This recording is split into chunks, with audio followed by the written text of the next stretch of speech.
Agents of change. Does anyone want to guess who's going to be on the stage? Agents. Well done, guys. So what we're going to do in this panel is we're going to talk about how agents play a significant role in the growth of women's sports, and that the players are finding themselves with more control than ever, which is a wonderful, positive thing. Player empowerment. We've heard it quite a bit here on this stage today. So to bring us up is our moderator. Give a shout out to Jessica Holtz, co-head of basketball at CAA. Hey. I'm totally biased, but go CAA. Also my agents. And our speakers, Camille Buxeda, the director of women's basketball at Octagon, Jade-Li English, head of women's basketball at Klutch Sports Group. Shout out to Klutch. And Caryn Rosoff, senior vice president of sports and brand insights at UTA and Klutch. Round of applause, y'all.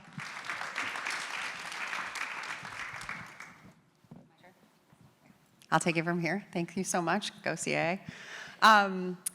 The introductions I think were already made, but I think we want to dig into it a little bit more. Let's start with you, Camille. Tell us a little bit more just about your background, a couple sentences, how you got to where you are, a couple clients you work with. Yeah, I have a pretty non-traditional path to where I'm at. I started, fun fact, I've seen so many of my old coworkers. I actually started interning with the Liberty almost 10 years ago, and slowly yet surely made my way into media. I started W-Slam about 6 years ago now, ran that for almost 5 years, built that up, worked with Jade and some others, in this room, and a lot of the work that I did there. And about 2 years ago, made the decision to come over to Octagon and run their women's basketball division. So it's definitely been a journey that has allowed me to have a perspective in this side of the business that, I didn't think I would have. And I've seen such a change in the 10 years I've been in it. It's been a blessing. I mean, what we saw a few days ago was incredible. And there's only, more to go. Jade, how long have you been in the business? I have been in the business about 8 years. I started off in music, funny enough, and then made my transition to sports and working with women. And today, Klutch Sports, running their women's basketball business, and working with 5 WNBA All-Stars, a multitude of Olympians, 4 gold medalists. So it's been a real blessing and an awesome journey. So loving that. Different side of Klutch Sports. Caryn, tell us a little bit about your non-day-to-day basketball life. So Caryn Rosoff, I head up the Evaluation and Insights team at UTA. We work across brands, rights holders, and talent, and sometimes we're fortunate enough to work with Jade. I specialize in larger, more consultative deals or dual asset deals that are high value, and previously came over from Endeavor, where I was there for 7 years and built and ran their evaluation and measurement team. And an interesting roster of clients. We obviously consult across the entire UTA and Klutch ecosystem, and then have our own roster of clients, including Amazon, Robinhood, Duke Basketball, Barstool, and more. Caryn, I want to stay with you for a second. A lot of times buyers talk to us about the rise in women's sports. How practically do you take that to some of your prospects day to day, and what does that mean? I mean, I think the rise of women's sports, I could talk for stats for days, but I'm not going to do that. I think you have a few. I do. Should I say? Please. I think that's whatever you guys want to hear. I mean, asking a data nerd to pick her favorite stat is like asking a parent to pick her favorite child. But I will do that. I think the things that have stood out to me this past 12 months, the fact that the NCAA final for women's outperformed men's with 19 million viewers was great. I think that seeing there be more parity between women's and men's NIL deals this year after women had trailed for a number of years has been incredible. I think 566% increase in viewership for the WNBA draft. You see some NWSL front of kit conversations being anywhere from 3 to 5 million a year, outperforming some of the MLS. And I think the stat that excited me the most this year was, Deloitte had a prediction about globally women's sports generating over $1 billion for the first time, which is like a 300% increase since 2021. I think there's a lot of really real excitement and a lot of good opportunities to build a true foundation for business that I think is going to allow the women's game to grow for years to come and outpace any sort of fad that people would have expected. And I think what you're saying about NIL is so important, and us as agents, we were there before NIL, right? Jade, how has that really affected how you represent your clients day to day? And I know, people tell us about NIL, and it's such a broad question, but I guess when I ask that, I really mean it goes through different life cycles, and what someone asks, if I ask you this question today, it's going to be different in 6 months. So. No, absolutely. I think, at its core, NIL is an opportunity for student athletes to build their brands early and have some financial freedom as well. But it also gives agents, us as agents, as a chance to have true mentorship and education at a very early age, a very early start, to make sure that our clients are getting off to a good start and creating good habits, but also making sure they're keeping the main thing. And at the end of the day, like where we are now, student athletes are basically professional athletes that also have to go to study hall.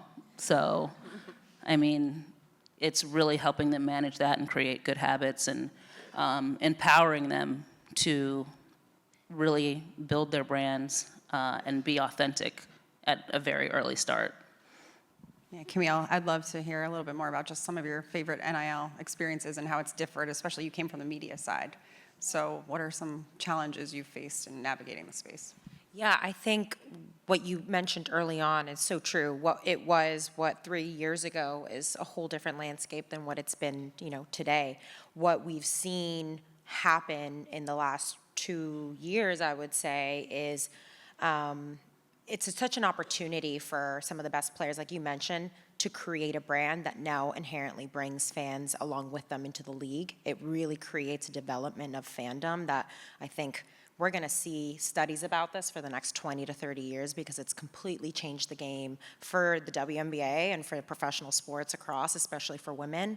I guess, in terms of some of my favorites that I've seen, really early on, I was still in my previous job at SLAM, I was able to start doing opportunities with universities when it came to content development, and then also merchandise opportunities that they were able to take pieces from. And I actually worked with Jade on one of those. And so I think it was a really interesting opportunity to combine storytelling along with an opportunity. So you're not only telling the story of these athletes and who they are, you're building this brand awareness about what they are and who they are on the court, but you're also allowing them to earn revenue off of that, which when you see the landscape of the last, 30 years of collegiate athletics, as a whole, how much have we seen institutions take and none of the student athletes take any of it, right? It's such a shift. And so just to see one of the first applications of that, 3 years ago, and see where it's developed to now and how some of the athletes that we have, myself with KK Arnold at UConn, building that business for her going into her sophomore year has been so vital. And now she's going to have something that, takes her forward into her professional career, which is really special. I want to shift for a second. I see a bunch of men in the room, so thank you for helping support women's sports. I personally started my career only working with men for a long time, and only over the last few years have I represented a WNBA player. And so I love bringing this topic up. How can we, and I'll start with you, Caryn, how can we have men help lean in a little bit more, just given you work across all sports, right? How can men's sports help women's sports rise? And how do you, look across the table to men and say, make sure we have our seat? Yeah, I think one, from an athlete perspective, having, male athletes champion women's athlete and be a true ally.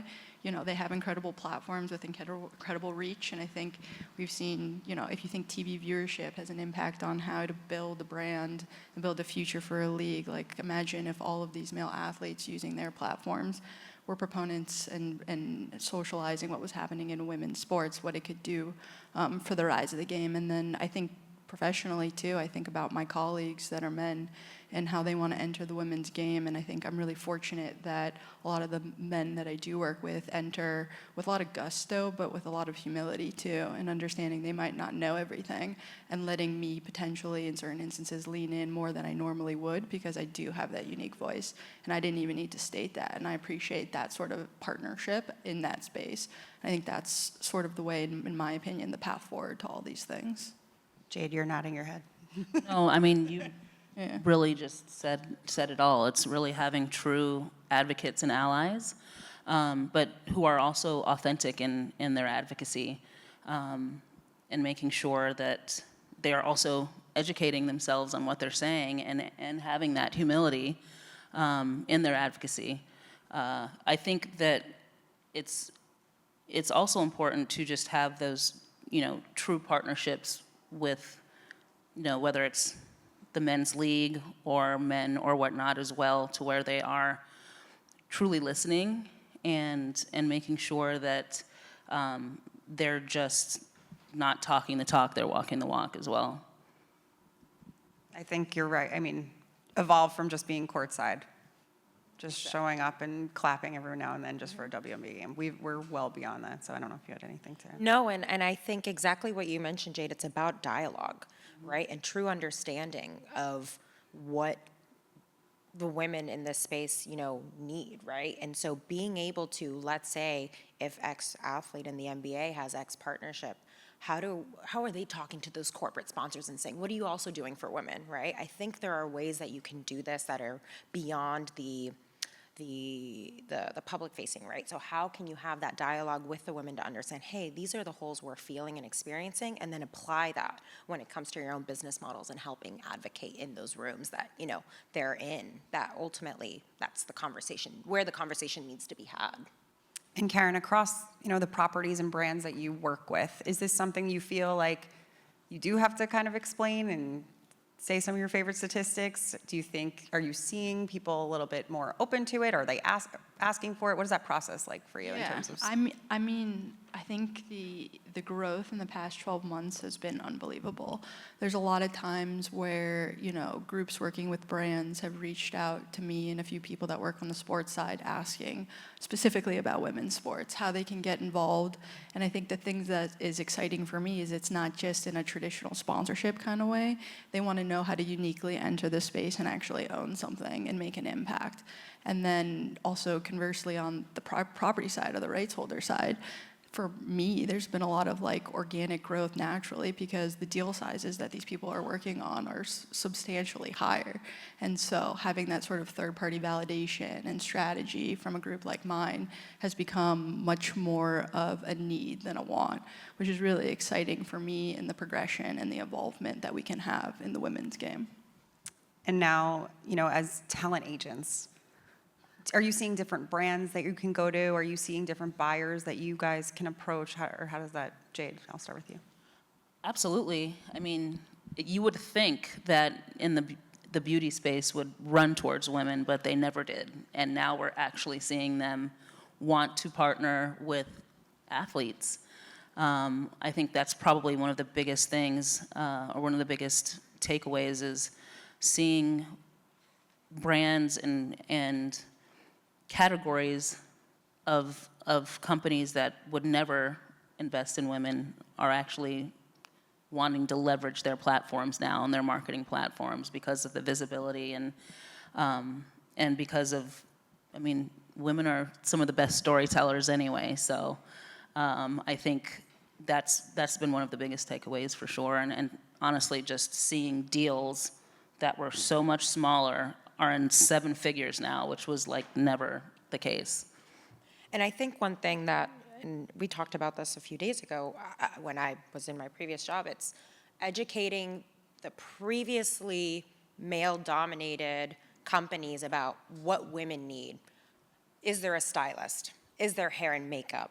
Mm-hmm. How are we leveraging that to create opportunities, which now we're seeing in the beauty space? It's really been a process to really come to fruition where we're at today. And we've seen, like we mentioned, new categories come to the table, but not only come to the table, but come correct. I think that's been the Absolutely. biggest thing, because now these numbers we're seeing, it's no longer we're comparing, oh, well, we know what the men, no, now it's comparable numbers, if not bigger.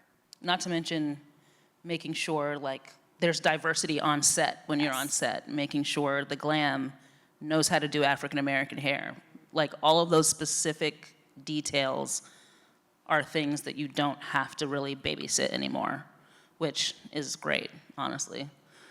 And it's not a big ask, right? Yeah, it's You're just not. asking for what you But, need. Just 'cause know? the men only need a barber and some touch-up. That's what they're used to.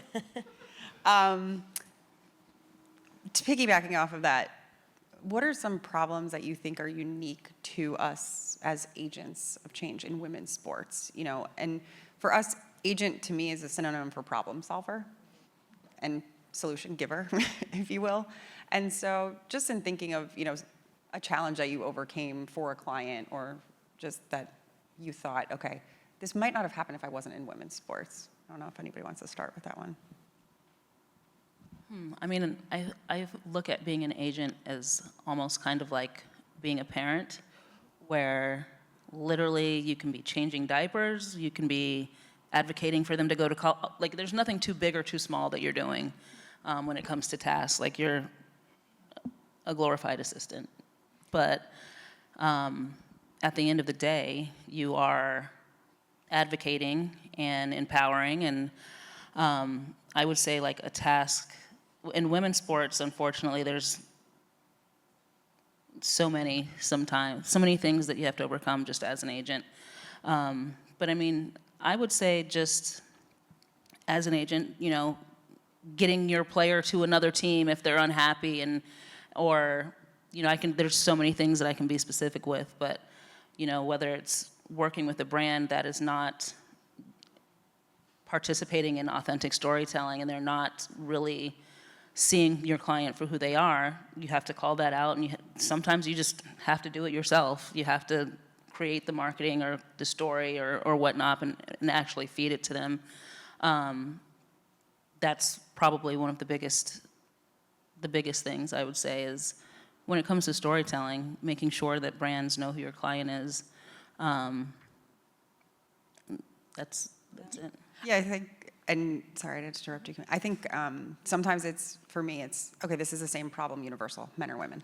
Absolutely. And sometimes it's, oh, this is the same problem I would have in a corporate boardroom that my female client's having that my male client wouldn't have. And it's kind of figuring out how to pick that apart, right? I would say for me, again, I'm about 2 years into this, right? So I come from a perspective externally and now living it, which, by the way, so much respect for everyone on this table. I think 2 years ago, you have a perception from the outside that you're not really, until you're living it, you don't know what it is like to do it, right? And I think the biggest challenge, or not challenge, but I would say opportunity that I have had to learn and grow in is being an educator to my clients. I always say, you're the CEO, I'm the COO. You're running the business, I'm just helping you run it. I'm helping you activate, right?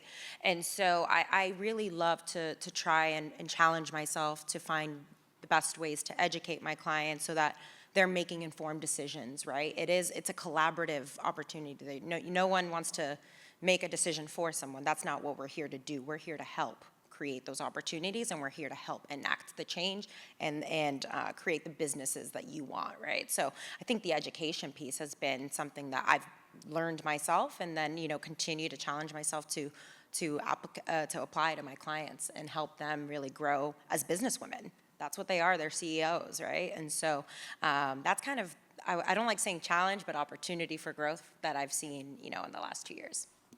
And Caryn, how does what we were saying about representing people differ from representing brands and properties, or is it the same?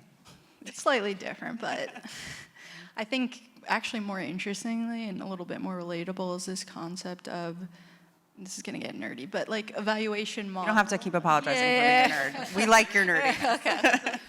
is this concept of like, historically evaluation has been an impressions and reach-based model, and it's specifically, benefits male sports because they have that sort of numbers.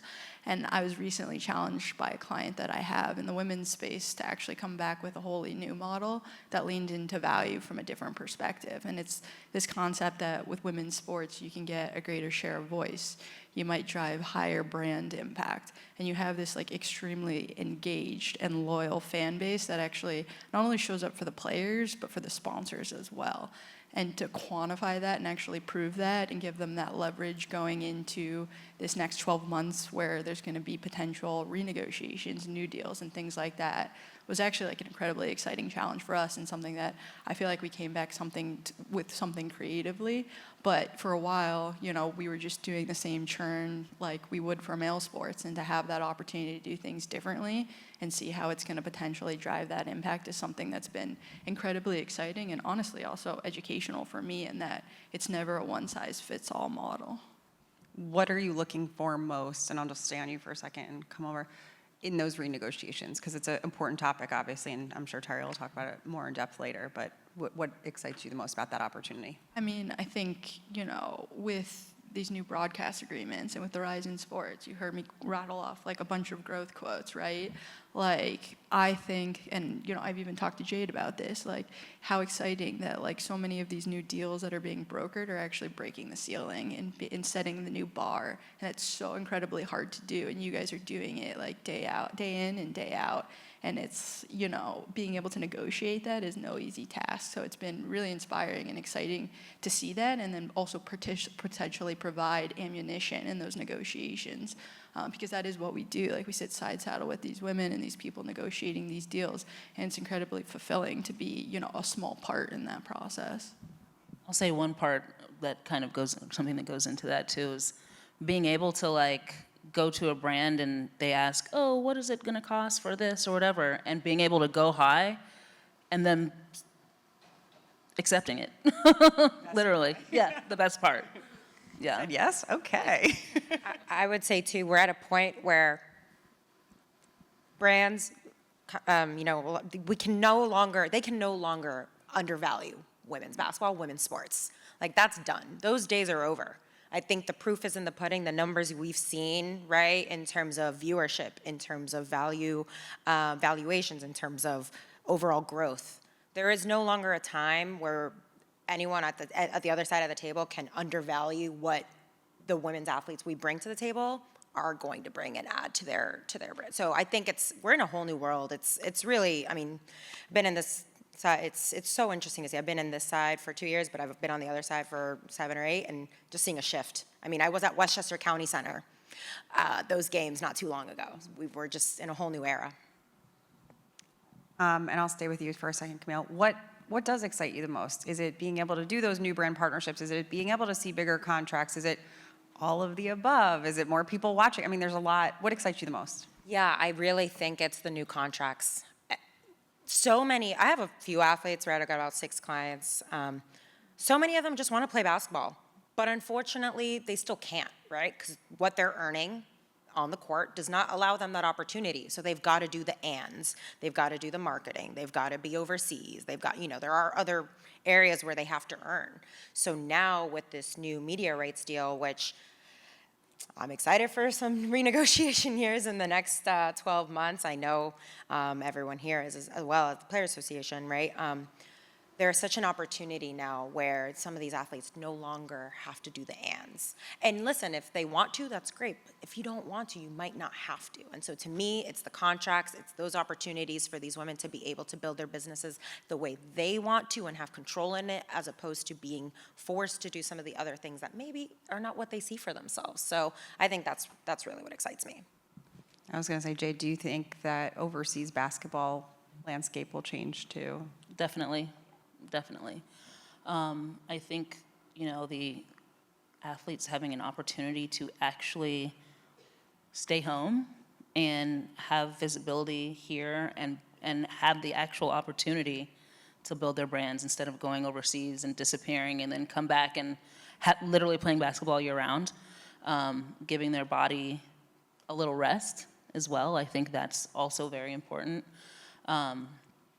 But yes, I think that athletes more and more will take advantage of that, and I know we've seen like new leagues pop up here as well that have been promising opportunities. And I mean, I'm just excited that, you know, not that long ago, 2 years ago, we probably would have been on a panel talking about how we can promote underserved leagues and people and women, and now we're talking about the growth and how it's thriving and how we can keep the momentum moving forward. Like, that's something that's very exciting to me, for sure. Do you have?